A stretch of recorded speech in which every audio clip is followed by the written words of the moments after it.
Hello DME world, this is Ian Owens. We've got a very special segment today. We've brought in an analyst and a consultant, the very famous Wallace Weeks from HME News. We'd like to thank you very much, Wallace Weeks, for coming in. Wallace, how are you doing today? I'm doing good, Ian. Thanks. Very good. Excellent. Now, Wallace, competitive bidding, it's inching closer and closer. January 1st is what allegedly will be the date for its inception. Now, a lot of providers we've spoken with have echoed the sentiment that they feel like the swords of Damocles are hanging over their head. And some of them also feel like they just don't have any options and they're not sure where they can squeeze that last dollar out in order to stay competitive. So one of the first issues I want to bring up to you, Wallace, is something called outsourcing. Now, most of you are going to be familiar with outsourcing. Probably you've already outsourced some tasks in the past or currently outsourcing something. But what I'd like to know, Wallace, is what tasks do you find are most commonly being outsourced today? Well, the most common, both today and for a long time, is the accounting function of companies. It's been so broadly used, I think, that we really don't often think of it as outsourcing. But it is, and companies choose whether or not to perform the accounting function in-house or to outsource it. In our industry, though, beyond the accounting functions, we also see a lot of companies outsource the billing function. It occurs more often in smaller companies and in companies that are located in the larger cities, particularly if they sell supplies.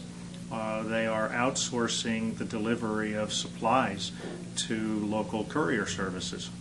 Right, good point. Now, Wallace, how can a company actually identify its own strengths and weaknesses in regards to what tasks it decides to outsource? Well, when it comes to outsourcing, regardless of the company's strengths or weaknesses, it needs to be mindful of any strategic or competitive advantage that it would gain or give up as a result of outsourcing. And I think that that's the most important question. For example, a company might have some economic advantage in outsourcing its billing service, but if it has a billing team that has the ability to produce a significantly lower than average DSO and perhaps have some special relationships with claims adjudicators that they've developed, it might wind up being a mistake to outsource that company's billing function. But generally, after the question of strategic advantage, it gets down to just a pure economics game. Okay. Well, I want to thank you, Wallace, for answering our questions.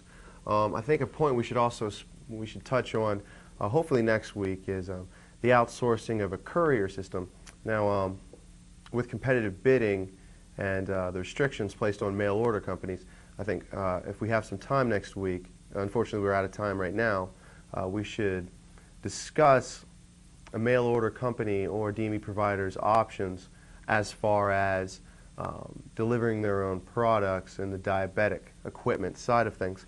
Now, Wallace, I want to thank you for coming in, and it was very enjoyable. I think we should definitely give a name to this, and I'll see you next week. Okay, Wallace?